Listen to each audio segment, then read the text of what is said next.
Hey friends, how are you. आज की video electricity पे बेस्ड है। आज हम सब लोग मिलके फाइंड आउट करेंगे why does a bulb and a tube light glows, what makes the light in the room turn on. हर एक के मन में ये जिज्ञासा होती है कि जैसे ही स्विच ऑन किया बल्ब क्यों जला, ट्यूबलाइट कैसे जली। आज इन्हीं सब जिज्ञासाओं के आंसर्स को फाइंड आउट करने के लिए हम लोग पढ़ेंगे व्हाट इज इलेक्ट्रिसिटी। एक्चुअली बच्चों, they happen because there is a flow of energy in the form of electrical energy। और इलेक्ट्रिकल एनर्जी क्या होती है और क्या हम इसको महसूस कर सकते हैं। Electrical energy exist and can be experienced in many ways and amount. कभी आपने ख्याल किया, कभी मेटालिक पोर्शन को इलेक्ट्रिकल अप्लायंसेस के अगर हम टच करते हैं वी गेट शॉक, हमें कुछ झटका सा महसूस होता है। वो झटका इसी वजह से होता है क्योंकि इलेक्ट्रिकल एनर्जी एग्जिस्ट करती है and can be experienced also. तो जानते हैं व्हाट इज इलेक्ट्रिसिटी। बच्चों, आपने पढ़ा है कि what is atom, atomic structure आपने पढ़ा है कि atom is the smallest particle of a matter which has its independent existence. ठीक है, तो आपने देखा कि एटम का एक सेंटर पोर्शन होता है that is called nucleus, that is also called core. और in nucleus there are two types of sub atomic particles, they are called neutrons and protons। Neutrons are neutral, neutral means no charge, and protons have positively charged particles। ठीक है, और around nucleus बहुत सारी चीज़ें rotate कर रही हैं, ये दिख रही हैं आपको। तो ये जो है क्या रोटेट कर रहे हैं, electrons. Electrons are negatively charge particles. ठीक है बच्चों, ये तो एक एटम का स्ट्रक्चर देखा। और जब आप देखो कि एक ही चीज में कई सारे एटम होंगे, तो एक एटम है और दूसरा एटम है, और एटम में जो इलेक्ट्रॉन्स हैं जो बाहर आउटर मोस्ट ऑर्बिट्स में रोटेट करते हैं, बहुत ही ज़्यादा तेज़ी से रोटेट करते हैं। इनका मूवमेंट बहुत तेज़ी से होता है, फास्ट मूवमेंट होता है। और मूवमेंट करते करते ये एक एटम से दूसरे एटम में ट्रांसफ़र हो जाते हैं, यानी कि इलेक्ट्रॉन्स का ट्रांसफ़र हो जाता है from one atom to another atom, क्योंकि इनकी स्पीड ज़्यादा होती है, दैट मेक्स करंट। ठीक है, और जैसे पानी बहुत तेजी से बहता है तो उसको बोलते हैं वाटर करंट। इलेक्ट्रॉन्स फ्लो करेगा एक जगह से दूसरी जगह को, तो वो इलेक्ट्रिक करंट फॉर्मेशन होगा। In simple terms, electricity is the interaction of proton in the atom and the fast moving electrons around it। It is the flow of electrons। ठीक है, तो इलेक्ट्रॉन्स के फ्लो को इलेक्ट्रिसिटी कहते हैं।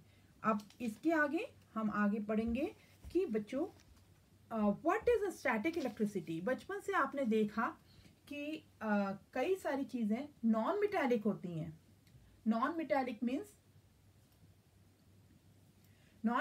Means जैसे कि एज अ रबर,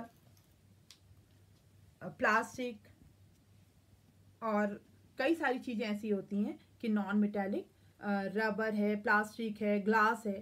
ठीक है, तो नॉन मेटालिक चीज़ों में इलेक्ट्रॉन्स का फ्लो कैसे होता है। हमने देखा जब हम छोटे थे तो एक स्केल को रब करते थे, और स्केल जो है रब करने के बाद जब पेपर के पीसेस के पास लाते थे तो पेपर के पीस उसमें अट्रैक्ट हो जाते थे। लेकिन ऐसा क्यों होता था वो आज जानेंगे। Static means stationary, fixed. ठीक है, इसमें कोई मूवमेंट नहीं होता है, इसमें ट्रांसफर ऑफ इलेक्ट्रॉन्स होता है। ठीक है, दोनों में डिफरेंस है। तो आज हम पढ़ेंगे static electricity. A static charge is the transfer of electrons from a negatively charged object to a positively charged object in an electric field। It is a charge, not a current। Current means flow of anything makes current। Here it is a charge, as there is no flow of electrons, there is no path for the electrons to flow along। देखो, दोनों non metallic चीजें हैं। अब इन दोनों में electrons का flow तो होगा ही नहीं, कोई रास्ता ही नहीं यहाँ से वहाँ इलेक्ट्रॉन्स के फ्लो का। इस वजह से इसमें जो करंट इलेक्ट्रिसिटी प्रोड्यूस होती है वो स्टैटिक इलेक्ट्रिसिटी होती है। अब ये एग्जांपल में आप देखिए कि ये ब्लैंकेट है वूल का, और इस ब्लैंकेट में ये बलून को अगर हम रब करेंगे तो ब्लैंकेट से कुछ इलेक्ट्रॉन्स ट्रांसफर हो जाएंगे बैलून्स में, ये मोर नेगेटिव हो जाएगा, ये मोर नेगेटिव हो जाएगा और ये इसके रिस्पेक्ट में कम इलेक्ट्रॉन्स हो जाएंगे, इधर डेफिशिएंसी ऑफ इलेक्ट्रॉन्स हो जाएगा और इधर प्लेंटी ऑफ इलेक्ट्रॉन्स हो जाएंगे, यानी कि बैलून गेट नेगेटिव चार्ज। ठीक है, और इसको अगर नज़दीक लेके आएंगे पेपर के पीसेस के, तो पेपर के पीसेस अट्रैक्ट हो जाएंगे, because you know opposite charges attract each other. ठीक है, तो इस केस में बच्चों आपने देखा कि चार्जेस जो है ट्रांसफर हो रहा है, ब्लैंकेट से ट्रांसफर हुआ यहाँ और यहाँ से इसको अट्रैक्ट कर लिया, पॉजिटिव चार्ज नेगेटिव चार्ज की पास में आ गए, अट्रैक्ट हो गया। तो ये वाली जो इलेक्ट्रिसिटी जनरेट हुई इसको बोलेंगे स्टैटिक इलेक्ट्रिसिटी।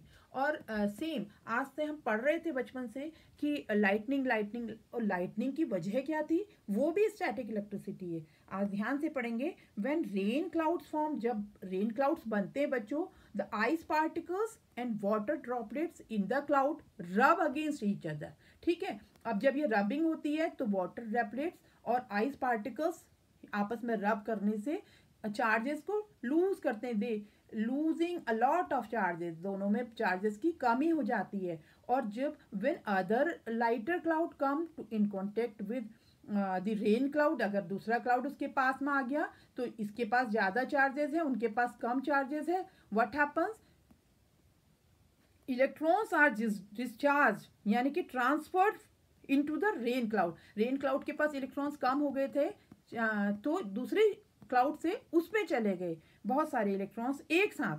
तो दिस डिस्चार्ज प्रोड्यूसेस, जब भी डिस्चार्ज होगा, a lot of heat and spark, that results is what we see as lightning. ठीक है, लाइटनिंग में जब भी होता है तो बहुत सारे चार्जेस एक साथ डिस्चार्ज होते हैं दूसरी क्लाउड को, और वो जब डिस्चार्ज होते हैं तो बहुत सारी हीट और लाइट जनरेट होती है, that is the phenomena of lightning.